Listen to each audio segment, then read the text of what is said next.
We are part of the Fired Up Sports Network of shows.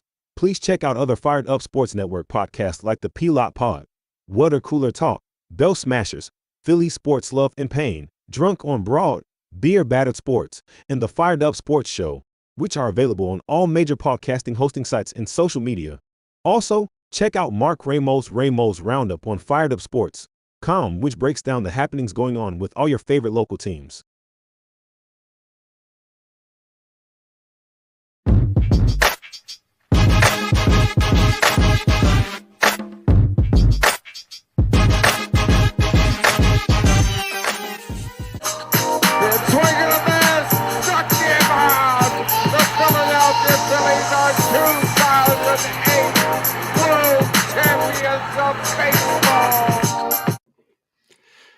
All right, so Eric, I teased you at the very beginning, but the behind the scenes part is that I hadn't loaded it into this profile yet. So it's coming. At the end of the show, I'll play it for you. It's very Dropkick Murphy, Blink 182. Oh, all right.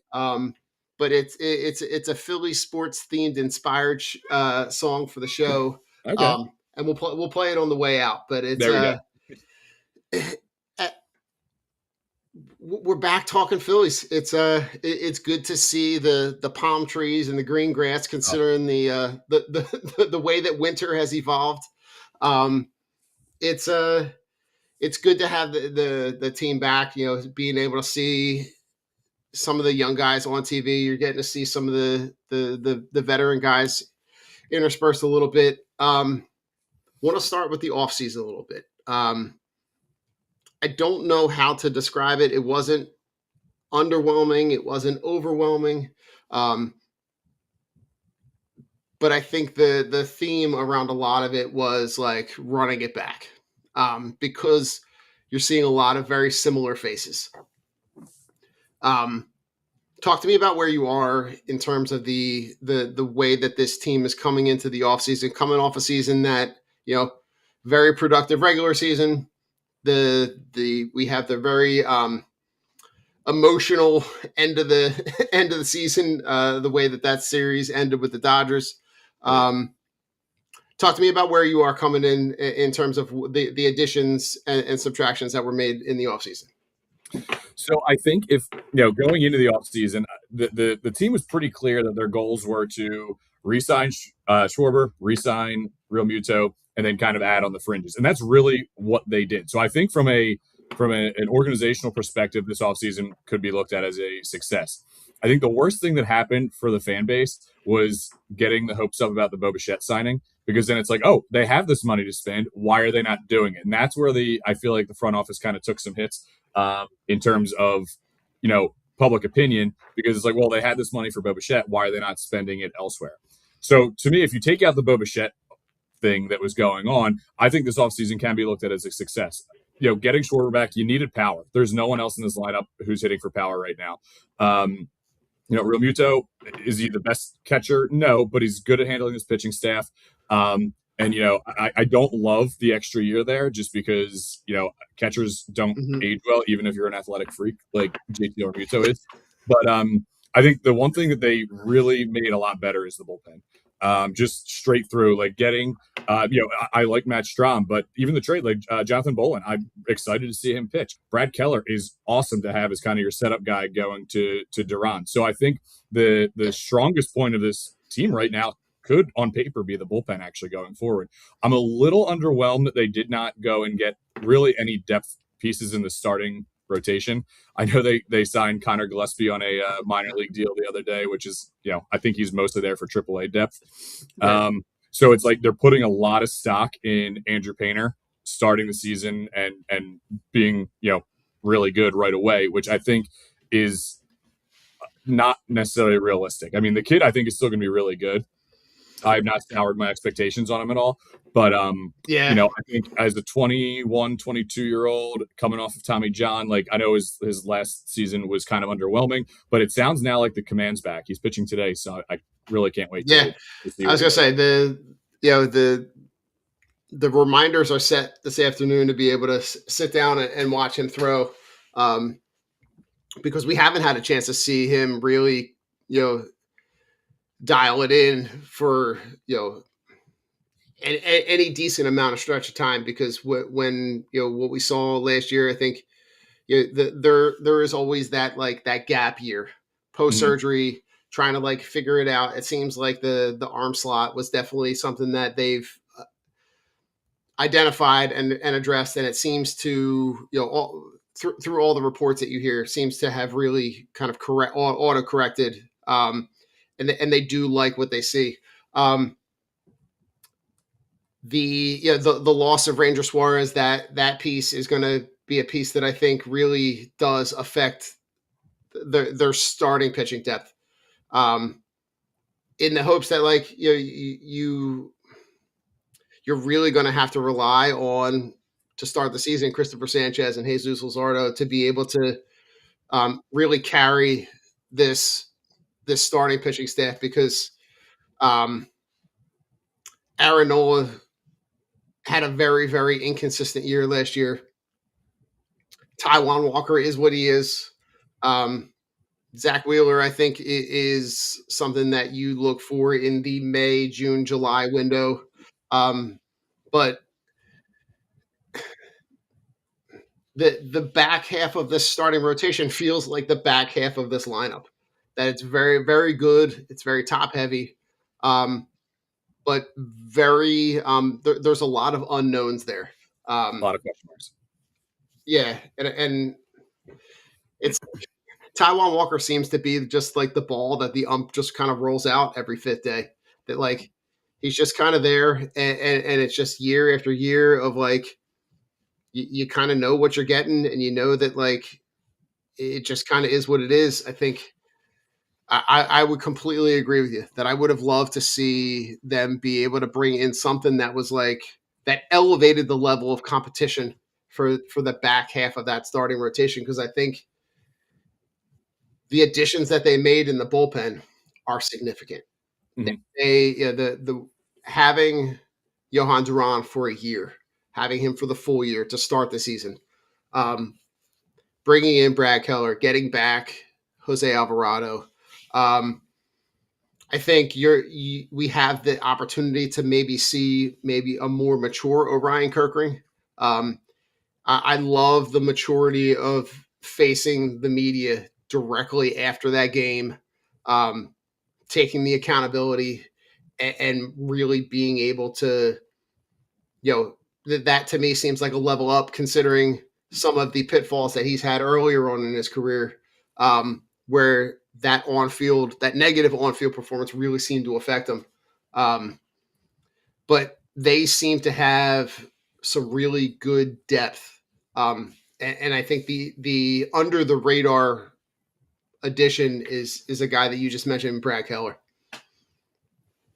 Yeah, I've seen him throw a couple times already this spring. Now, I know the other day he didn't look as great, but his first outing was, I guess, I forget what day it was. I remember watching it though, and I'm like, man, he has some good stuff. So I'm really excited for him. And I totally forgot to mention Jose Alvarado being back now, full season. Him also, he missed so much time last year. Like, his arm is going to be fresh. Should be fresh. He's going to be erratic sometimes, and that's just something that I think at this point Phillies fans are probably used to. But having him there, having Keller, having Bullen, and even some of these other guys they brought in, the Rule 5 guy, Zach McCambley, he's got some pretty intriguing stuff. So I'm curious to see if they do. I think at this point, unless something really happens this spring, he should make the opening day roster, and they can hold on to him hopefully. But I'm really excited about the bullpen, which I don't think in years past we've gone into seasons thinking the bullpen's really going to be a strength. Did we always think it was going to be a huge deficit? Maybe not, but this year I think it's really a strength heading into the season. Yeah, and I think you got to see them. They move on from Matt Strahm, which I don't know what you would have got for him, but is the addition of Jonathan Bowen kind of like a 1-for-1 in your eyes? I would think almost, yeah. Plus the years of control and the money you're saving. I think Strahm was on the books for what? I think he was 12 or 13 million this year. That sounds about right. And Bolin, I think, is under 2 million, and he's still arbitration eligible for another year or so. So it's like it's kind of it's roster manipulation. The fact that you're getting team control for a guy, you're saving some money there, getting a little bit closer to the lower thresholds of the luxury tax. And the only thing is obviously you're going lefty for righty. But with Tanner Banks having a really solid year last year and a full season of Alvarado, plus Kyle Backus signing him, and he's got that nice little funky delivery. He's maybe, I don't know if he breaks breaks spring training with the team or not, but he's a good depth piece to have. So I think it almost is a 1-for-1. But I actually at the time I'm like, oh, I've never heard of this Jonathan Bolin guy, and then I pull up his Baseball Savant page. I'm like, oh, actually, maybe maybe there's something here. Right. And then so there's a tweet that I bookmarked from February 24th. Seth Johnson. Seth Johnson at that point in spring training had the 10 fastest pitches thrown by a Phillies pitcher. All above 98. All 98 and above. Is it gas, or is it something that could be worth as a depth bullpen piece? So I've always liked Seth Johnson, and because he does have some really nasty stuff, but I feel like it's the same issue with every young pitcher. They have the stuff, it's just the command isn't always there. And they used him a couple times last year, and the stuff again is intriguing. And the fact that he's throwing darts like that this early on in spring training is pretty impressive, because a lot of guys are maybe not going 100% just yet. But there is some intrigue there. I'd almost rather keep him as a depth piece as a swingman starter type thing in AAA, because I hate to say it, but injuries to pitchers happen, and there's going to be times where you're going to need someone outside of these the 5 going into the season to make some spot starts, and he could be a guy I kind of like in that role. So I don't know if I want to necessarily move him to the bullpen full time, only because that kind of takes away the his pitch count and what he's used to throwing. Yeah, and then the I don't disagree with the move to bring back JT Realmuto. We know that was either a Bo Bichette or Realmuto. We knew that they weren't going to be committed to doing both. The Bo Bichette deal falls apart at the last minute. It seems like they were about 95% of the way to the finish line with that deal. The Mets come in, and to say that they significantly overpaid and overcommitted is I believe we would be underselling it drastically. Yeah. That is insane, that contract. I don't understand the third year, because it seems like the Phillies were kind of bidding against themselves. For JT? For JT. Yeah, I think Dave misread the market on that one a little bit. I also think JT did you watch any of his the Zoom press conference he kind of had after that signing? A little bit. I caught some clips. I don't know if he was necessarily thrilled with the way the whole negotiation process went with the Phillies. It sounds like, I thought it was the years that he would be hung up on. I thought the Phillies were going to say, okay, we'll give you 2 years, at 15 million or whatever. And he'd kind of hold out for 3. Here, it sounds like it was more so the money that was the issue, and the Phillies were trying to go below the 15, and he was, obviously he still has a high, a high thought process of himself. And it sounds like it was the money that was kind of the holdup. So I don't know why the extra year was kind of thrown in there, just because, again, JT was awesome as a Philly, and but his best years are obviously behind him. I mean, the amount of innings on those knees, and how much more he catches than any other player in the game. Eventually, I'm just waiting for it to take its toll. I hope it doesn't. I hope JT can still be a productive player, but right. It's just catchers. I just feel like catchers, like, that is the position that you get the most beat up in baseball, and one of the top positions you get beat up the most in all of professional sports. So I get a little nervous with that third year. So I that's the part of the contract I don't like. It's not my money, so that you pay him whatever you want, but it's that year that I'm not thrilled about. Yeah, I mean, I love the fact that, like, when you're talking about integrating a really, really important piece of your franchise moving forward in Andrew Painter, and having a guy like Realmuto there to be part of the guy that is going to guide the staff and be there to kind of, like, mentor him through. From that standpoint, I like it. But I also then look at like their player development and the fact that like they don't have anyone. I know that the guy that they traded as part of the Duran trade was kind of on that track, but like when you look around the league and when you look at some of the the spring training comments from Harper in terms of the comments that he made specifically about the Dodgers and how the Dodgers player development allows them to continue to make these moves because they're continuing to create these assets that they're able to move to bring MLB ready players onto the roster. Their player development has been really subpar. When you look at the holes that, when you talk about outfield, any of the outfield positions that have been very, very, very underdeveloped from within the organization. That to me is like also kind of like lurking in the background that like, yeah, you now have real, but now you've got a 3-year window and essentially you've got 2 years. You got 2 years to figure out who the next catcher is. And I know that like the conversations in and around the Bo Bichette situation was like that a Bohm would be the guy that would get moved and catch the catching piece was probably going to be part of that return. And I know Minnesota was in the conversation. And I know there were some other teams there too, but is there any concern that like the player development piece is also something that's kind of like lurking in the background? So yes and no. I think from a pitching standpoint, I love the player development system. There's a lot of guys that I think, and even not necessarily prospects, but just guys that have come over and maybe are depth pieces. But like I feel like they're really getting the most out of their pitchers.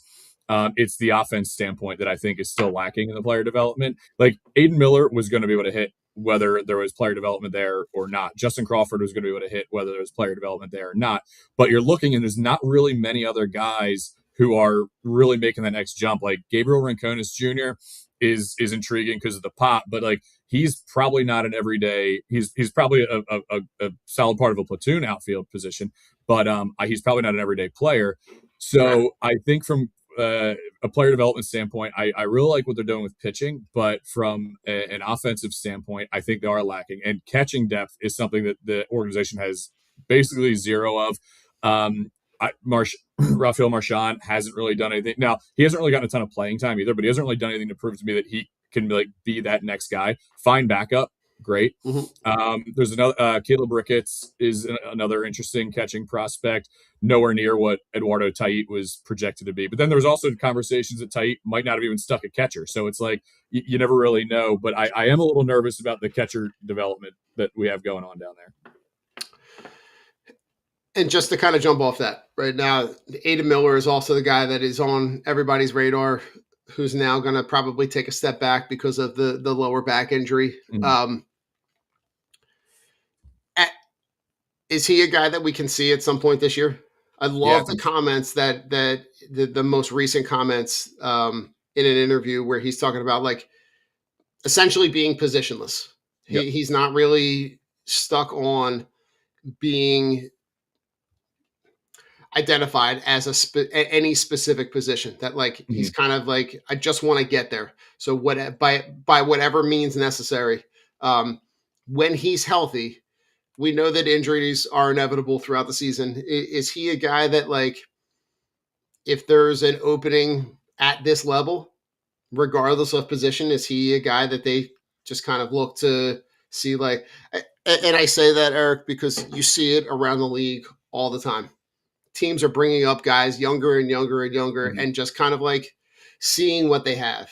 And for some reason, this organization is traditionally waiting until they are like essentially 30. Half baked, like to see that like, oh, well, we're not gonna take any chances. And normally, what ends up happening is like those prospects' value diminish because they're now too old. Other teams don't want them. We find out way too late that they're not good enough to be here, and then we're kind of like stuck in this limbo. Yeah, I think The thing is with Aiden Miller is just making sure he gets at bats. So if there's nowhere to put him, I can't, especially with the lower back thing, he's not going to make the opening day roster. But it would not surprise me by, sometime this spring or summer, if there's a need or an injury or something like that, and he can get those regular at bats. I would not be surprised to see him get called up. I think the organization thinks really highly of him, and Crawford too. I mean, you look at the last couple of deadlines, and there was rumors out there that they could have gotten different players, but were not willing to part with either of those two, which I think really does say a lot. And it's good to see like Crawford's getting his shot. He was drafted the year before Aiden Miller, so I think Miller is his time's coming. But just the thing that is that he's blocked right now. Next year, it's not a problem because this is Bohm's last year before free agency. But right now he's blocked. So if Trey goes down to an injury, or if Bohm, or he originally Thompson said he's not going to get any looks in left field, but Miller said he reminded the organization, hey, I used to play outfield, like I'd be willing to do it. Like you said, he just wants to get here, which I think really shows how hungry he is, and that's really what I think this team needs. They need some youthful injection. Not saying it's like stagnant, like not saying these guys don't want to win. Obviously, Bryce is a maniac and he wants to win in the worst way. Like Schwarber wants to win. Like it's not, but they just need something else in there. Like maybe this youthful injection will help if we can get Crawford up there. And he's not. I doubt he's going to hit 300 like he did all throughout the minors. But he's looked good this spring. I mean, with between putting the bat on the ball, elevating the ball, and even making some good defensive plays, like between getting him and getting Miller up there, I think that would really help. Plus, they're going to come cheap. Like, it's going to help bring down payroll. So, but look, if there is a 2027 season next year, we got a lot of money coming off the books. So, getting these guys in there, it's going to look really good in terms of that luxury tax threshold. Yeah. God, that's something that's moving that I'm like, I don't even want to. I'm not scared of. I'm not scared of many things, but losing baseball is something I'm terrified of. Eric, I'm just gonna sit in the prospect of like a summer without baseball. Like, what do I do? So yeah, like do I go back to like what I did during COVID, where it was like I'm watching like Japanese baseball? I'm like, I'm like I'm watching like the Nippon Tigers and like that's like the and again that interview, the interview with Harper, I think it was on was it the Bussin' with the Boys where he's kind of he's talking about it, and like he's kind of like, yeah, it's probably the likely. I mean, the comment is very telling when he says like, if they couldn't figure it out in 3 years, what makes us think they're going to figure it out in 3 months? 3 months, yeah. So, and it seems like they are, both players and owners are very, very, very far apart from where each one of them wants to be. And it's one of those things where it's like, there's no gray area. It's either all on one side or all on the other side. And we're not willing to have a conversation about anything in the middle, which is going to be really tough. But Aiden Miller, I mean, when you listen to some of the comments of some of the guys that are in the know, and like you hear them talk about the best pitching or the best position prospect since Mike Schmidt, that is very telling, not just from a fan perspective, but like from guys that have played the game. When you talk about guys like Larry Bow, when you talk about Ruben Amaro, guys that are in the game, that to me gives me a lot of it makes me feel really good about that the transition of that next generation. And with Bohm's contract being up, that also makes me think that like, is that a player that, depending on where they are in the season, maybe they looked at that as an asset to be able to move, so that they're getting something where at the end of the season he could walk and get nothing. Yeah, that's interesting. I hope they can swing that, but it just seems like they've been shopping Bohm for the last couple off seasons, and I don't think anyone really sees anything there. And to me, like a contender, I don't think is going to trade for him. I mean, he's going to come cheap, right? I mean, by the time we get there, he's going to be about a $5 million player at halfway point through the season. But is he worth a rental? I mean, if you have a really solid lineup and the guy goes down at third base, like maybe a team would take a flyer on him. But I don't anticipate them getting anything really in return, other than clearing that spot for Aiden Miller. I think that would actually be the most valuable thing they'd get. For sure. And this is no slight on any of these organizations, but like he just seems like he's going to end up in like a Pittsburgh, Minnesota, Kansas City, like Cincinnati, like a Midwest team where like he'll just go play and he can be the exact same player, but he just won't catch a lot of crap because he'll be playing on a team that'll be less expectations. Yeah. So, again, when you go back and you think about the player development part, like he was not like just a first round pick. Like he was a top of the draft pick. And I don't know if you got the return on investment for a guy that got picked at the position that he got picked. And at the time, he was not like overpicked. He was not over selected.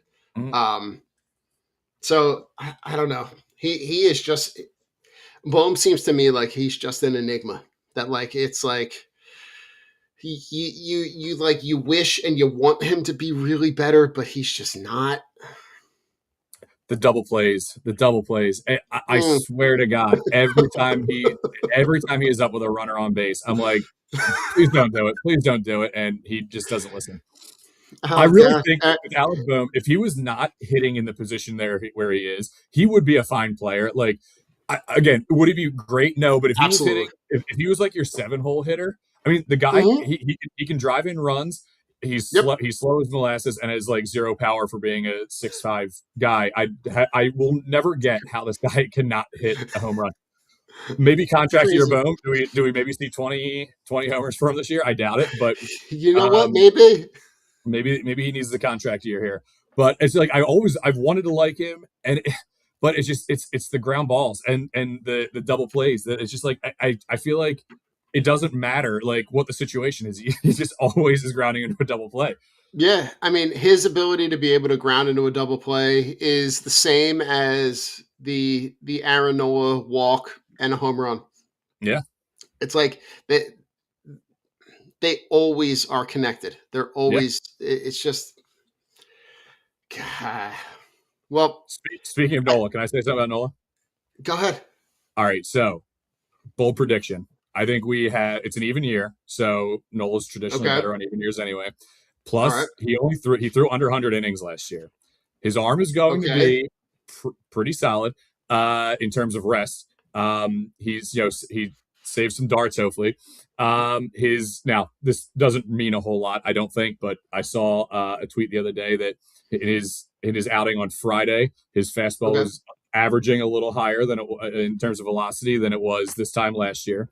So I think are we going to see a 3.25 ERA Nola? I don't think that's ever going to happen, but sub 4 maybe, and getting around that 185, 190 innings. I think that's really at this point, like what the expectation needs to be of him. I think with Nola, he was drafted high, right? Kind of like Bohm. And when he came here, that was kind of the beginning of the downfall for the Phillies, right? They were starting to trade off. Hamels got traded that same year that Nola made his debut in, what was that, 2015, I guess. And he was kind of looked at as the guy because there was no one else, right? So he was kind of looked at as like the ace, but realistically, he was never really projected to be an ace. Maybe a top of the rotation type guy, a 2 or a 3, a decent 2, a decent 3. But I think that's really what he is at this point. Now, are we overpaying for that? Probably. But I think we're going to see a better year from Aaron Nola, which is hopefully and they're going to need it, especially with Wheeler not being here for the first, however many months.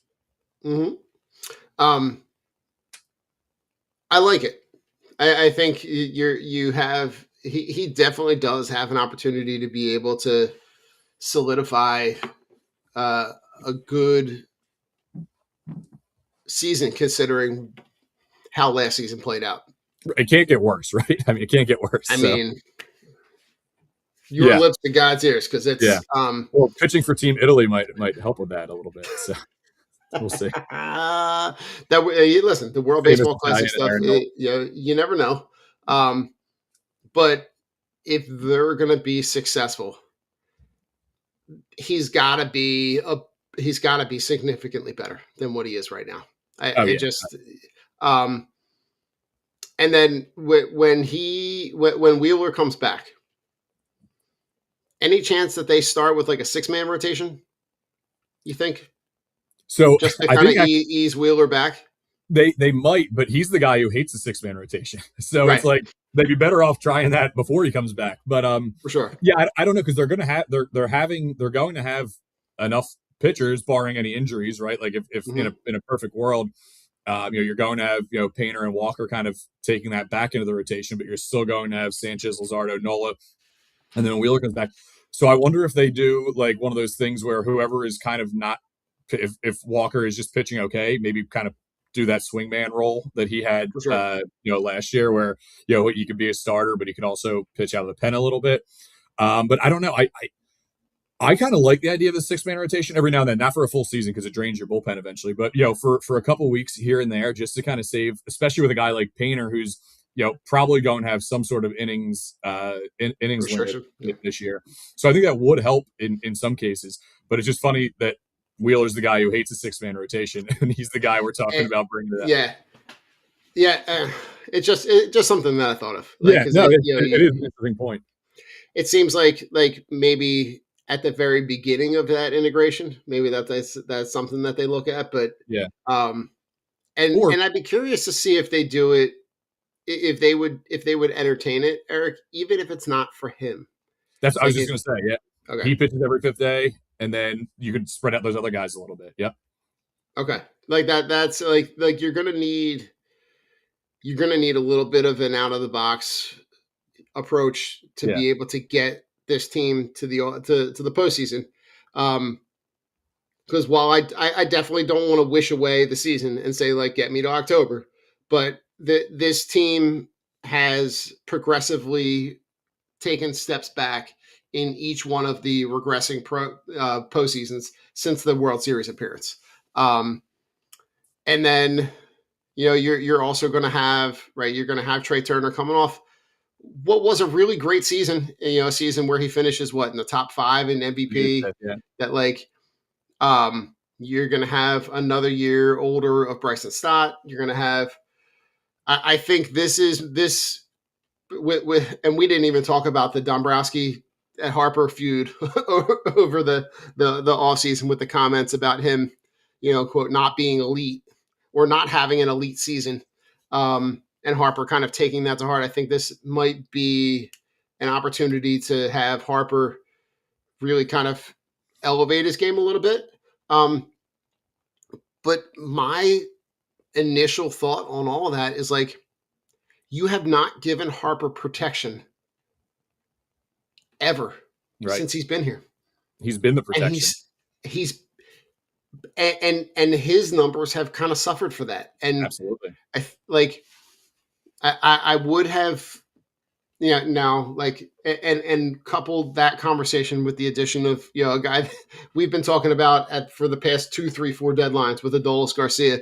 You now bring him in the hopes that you get a bounce back year, right? He plays. He has played the last couple seasons in Texas, which is an enormous stadium that's notorious for the ball getting knocked down. That could he have a chance to kind of elevate a couple of balls and play here in the middle of the summer when it gets hot? He to me is the wild card in it all, because if he can have shades of a season where he, what was he MVP or was he postseason MVP? I know he was postseason MVP. I mean, he had the one postseason where they won, where they would have faced the Phillies. Yeah, that was the Diamondbacks. That was the Diamondbacks, where he just was on fire. Yeah. If they can have even shades of that, that's a guy that you can slide up in the lineup a little bit, because if he's getting a little dangerous in June and July, and he can be the protection for Harper, Talk to me about a couple scenarios in which they can kind of reconstruct the roster to protect Harper a little bit.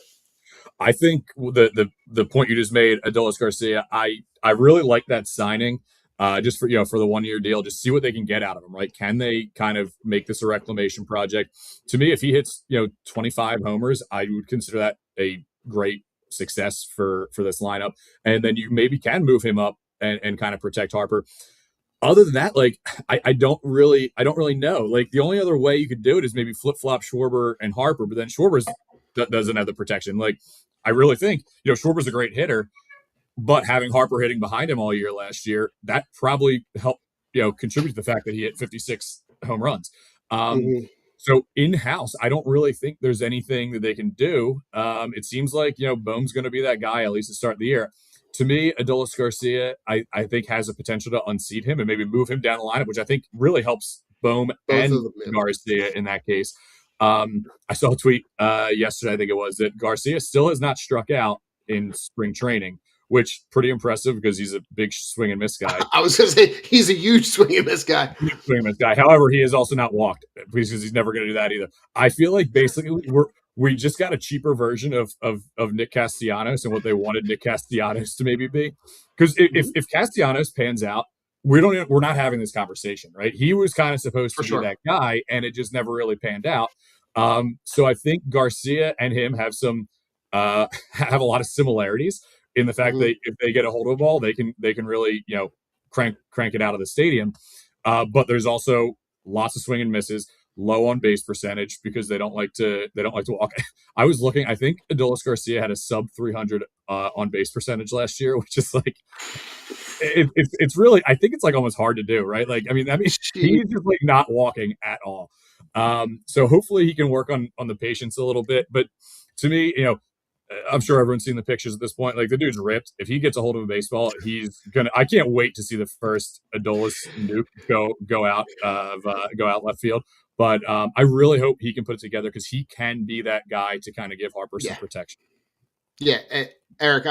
As soon as he and I know that like a couple of trade deadlines in recent years, we've talked about him as a guy, but like I just have like the way that he can connect with the ball. I just have visions of like him hitting the scoreboard and it just like knocking out a complete section of the scoreboard. Or like over the batter's eye onto Ashburn Alley. Like he has that type of power that he can destroy a baseball. And it's the type of power that will play very well in this city, especially in those hot summer nights in June and July when like that ball will be flying out of there. And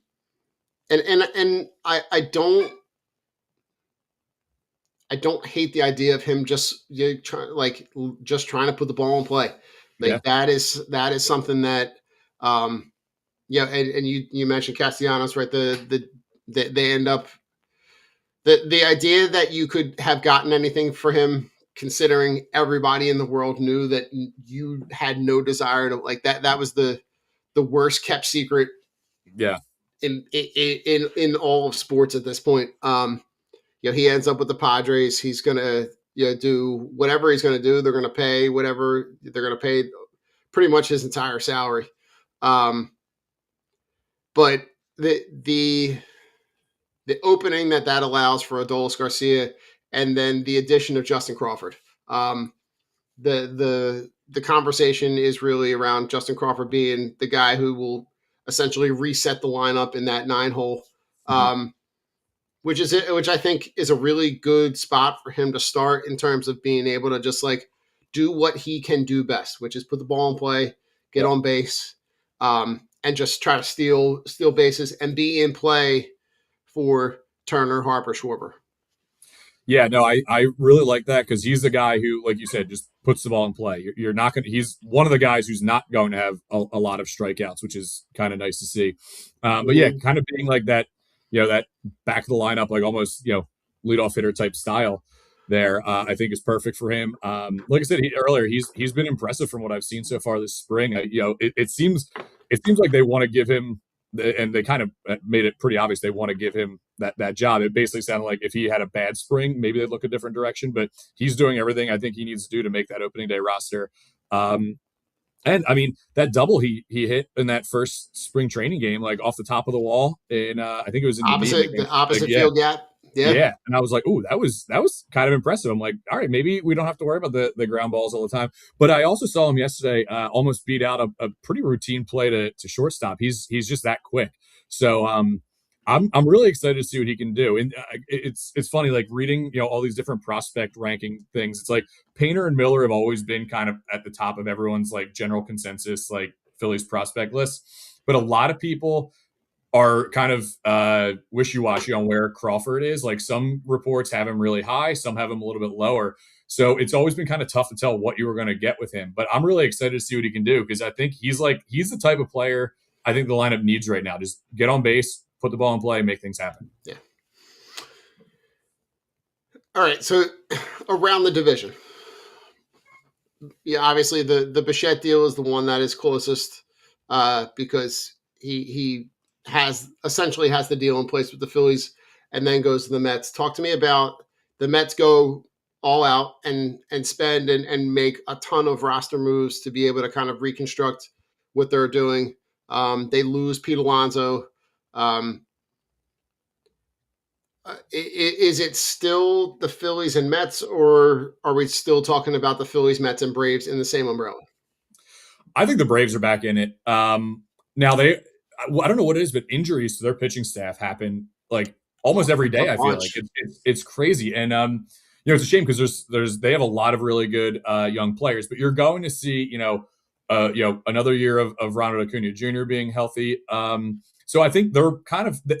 I think they get overlooked just because of how injury plagued they've really been the last couple of years, and that's really hurt their chances in the division. So I think the Braves are definitely in the conversation. I think this is going to be a really close division race in 2026 for the NL East. I would say the Mets probably got a little bit better. I don't know if they did it in the smartest ways, but getting Freddie Peralta, I think kind of, to me, made their offseason like a resounding success because I think their rotation was something that was kind of, leaving a little bit to want. But, getting Bo Bichette, although it's actually been funny watching him. I don't know if you've seen any of the videos of taking ground balls at third base, and it's actually kind of funny. I'm like, well, if it was a Philly and it was happening, I'd be like, ugh, but now I'm kind of laughing. Yeah. But he still can hit. Like he's going to help that lineup. For sure. Nolan McLean, their young pitching prospect, is going to have a full year now, and he's dirty. So I really think the Mets are a good team. We just need to make sure that I don't know, we don't have any control over it, but we can just hope for the Mets to continue to Met and some sort of chaos happening within their organization at some point this year. No injuries. I don't root for injuries on anyone, but just something weird happening, like the weird clubhouse dynamic that apparently they had last year. Give me something else like that. Like just give me a little tension in the clubhouse so they go on a little losing streak. Yeah, the idea that like we can just kind of rely on the Mets doing their thing and self-destructing at some point, I think is something we'll just kind of hold the cards on that one. The injuries with the Braves pitching staff is so perplexing in terms of trying to find out like what's happening with that. And then earlier on in the spring, there was that whole like 2-3 day stretch with all the handmade bone injuries with like 2-3 guys. I'm just the division seems like it's kind of up for kind of any one of those three teams. Mm-hmm. And it's really going to be kind of like a battle of attrition between who can really take advantage of those divisional matchups. When these teams match up, it's gonna mean something else because the way that the rest of the NL is really constructed, your best opportunity to get into the playoffs is going to be to win the division because the wild card is. I feel like this is a season where the wild card could be really congested, and even to the point where I think you could see, a Phillies, Mets, Braves combination of teams in the playoffs. I think that there's the NL is competitive enough where you could have a division like that where all three of those teams make the playoffs. Yeah, I think the NL is in a really strong place. I mean, I think if you look in the East, like you said, there's 3 teams that can make it. The West, obviously, like I feel like it's the Dodgers, but then the Padres are still a good team. The Yeah, In the Central, I mean, I think the Cubs are really good. The Brewers, after winning the division and getting the 1 seed in the NL, decided to start selling, but so I don't know what their season's going to look like.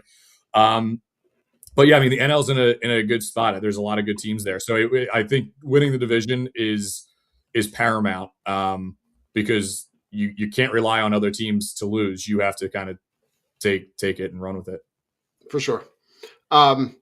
Prospects, right? This spring training season is a time where like we see the guys we see for the first couple innings, and then most of the guys we see from innings 3 through 9 are guys that are a little further down the line. Any of the guys that you've seen this spring training that have really kind of caught your eye?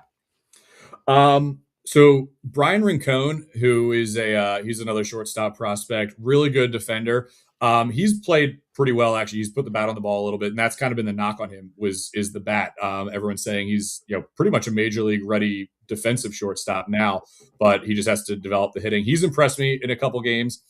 I'm trying to think if there was anyone else in terms of prospect. The one who has not really impressed me is Arun Escobar. I mean, it's still really early, but like last year he had a really strong spring, and this year he seems to kind of be stumbling out of the gate a little bit. I feel like every time, like even if I'm not watching the game and I go on the game cast, it's like, oh, Arun Escobar struck out again. So I was kind of hoping for a little bit more from him, but it's still so early. So I'm not like, I don't really put any stock in spring training performance. My thing is like, okay, are they working on what they're supposed to be working on? Okay. And is everyone staying healthy? Like, to me, get through with no injuries. That's really what I want to see. I really want to see Aiden Miller's back get better, because I really want to see him play in some spring training games against some actual major league talent. But yeah, it's been a little early for me to see. But I think the one who's impressed me the most outside of like those top guys would be Brian Rincon, probably. All right, Eric, I would be remiss if I didn't ask you about the story that came out on February 16th, where the Phillies have reached a pre-arrangement with a Venezuelan shortstop. Oh, yeah. Who's 11. Bring him up. They've committed $1.8 million to an 11-year-old, which is wild. It's insane. Like it almost seems like that should be illegal, like for any team to do it. I'm sorry, when you're 11, like there's so much. You haven't even fit life. Little League. No, that's It's to me, it's like I don't know. It's a little. What's the word that I'm looking for? I don't know. It seems a little bit outlandish. Yeah, outlandish is a good word. Yeah. Other words that I don't think sounded as nice. No, but like I looked at, I'm like I think that one, there should be an age threshold. There should be, yeah. That like, and I know that these teams have this international money that they can allocate in whatever way they want. And I think internationally, because they're not talking about the draft and you're not talking about waiting for that, like they have the financial flexibility to be able to do this. And there's nothing in the rules that say that they can't. Right. But to be able to say that you're like a guy who is 16, 17, that's a completely different conversation. Mm-hmm. But a kid who hasn't even finished middle school, like fifth grade, and you're I don't know what would you see from an 11-year-old that would make you say this kid is like the next child. Like, to me, you'd have to see like a kid who's a complete prodigy, like a kid who is absolutely dominating to the point where he's playing up, like he's 11 playing with 18-year-olds and still dominating.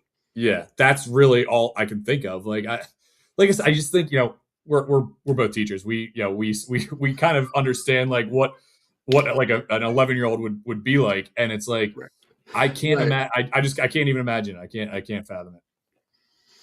It's crazy. So in terms of your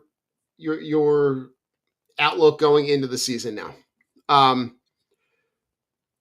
who is the player on this roster that is most important for this team to be successful? To me, I think all the stars need to do what they're signed up to do. So I think Bryce Harper having an elite season is paramount. Schwarber, it's hard to ask to replicate that season he had last year. But something similar to that would be really helpful. But I think from on the ancillary side of things, a guy I'm really looking at, and I've been saying it for years, who I think really needs to step up that would make this lineup a lot deeper, is Bryson Stott. And I just keep feeling like he's close, and it's like, have we seen the plateau with him, or is there that little extra there? He finished last season really well. I think in the second half he hit 294, had an OPS over 8. And it's one of those things where it's I feel like there's something that they can unlock from him, and I really feel like that this is probably the last year to really try it. I mean, he's got 2 more years. He's a year behind Bohm, so in terms of arbitration eligibility and everything. But I feel like if he doesn't kind of cross that threshold this year, it's kind of okay, Bryson Stott is who Bryson Stott is, and who we've seen. Obviously, from a defensive perspective, he's one of the best defensive second basemen in baseball, I think. We even saw when Turner went out, he was a pretty good defensive shortstop still, too. Yeah. It's just getting that bat going kind of consistently. And we don't even really need home runs from him, but just get on base, because when he's on base, he makes things happen on the base paths, too. So I really think, in terms of players that I'm looking for to kind of take a step forward, not necessarily just do what I think they should be doing. Harper should be hitting close to 30 home runs. Schwarber should be hitting close to 40 home runs, and they both should have OPSs in the mid 8s. But to me, Bryson Stott getting that OPS for a full season, a little over 8, and just getting on base more, I think is really would really lengthen the lineup a little bit. Yeah, I think, Eric, I'm going to just stick with the first thing you said. That in order for this team to be most successful, the stars have to be stars. Yep. And they have to be stars consistently. If they're not, then you're going to have somewhat of a repeat of what you had last year. You're going to have a team that's going to win 90 plus games, and you're going to have them run into a team that they just get overmatched.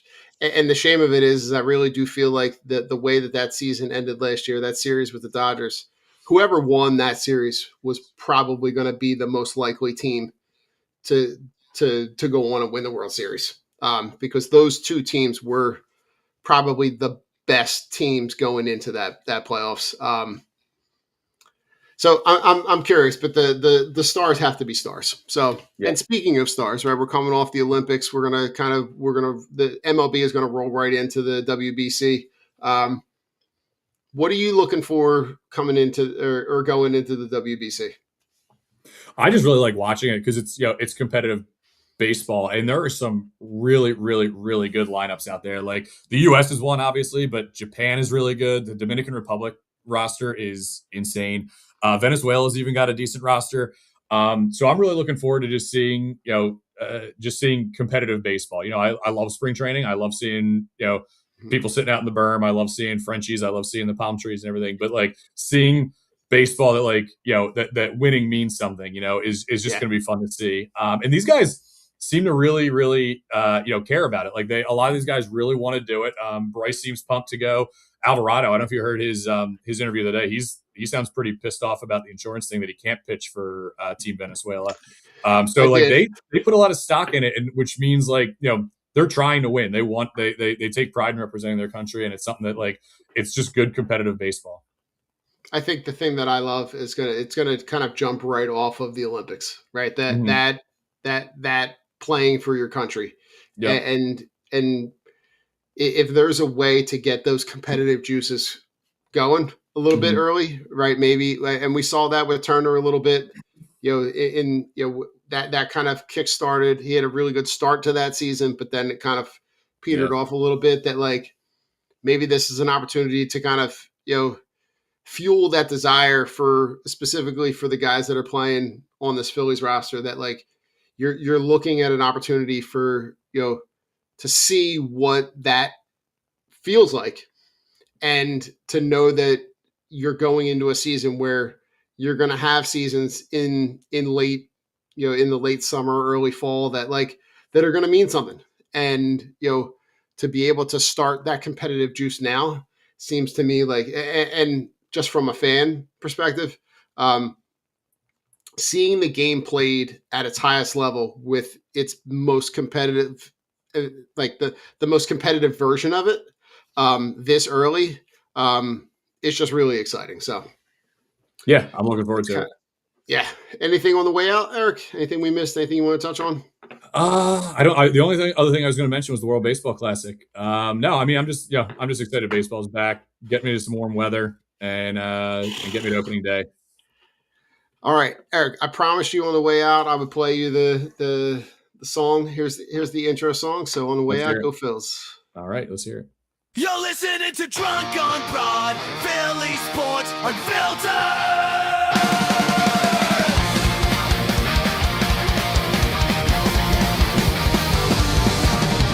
Broad Street down to the bank, we bleed red, green, black, blue, and gray. Racial classes, game day pride, Philly's hardware, drunk on the ride. ATLES flying on at night, Sixers lights up, the sky so bright.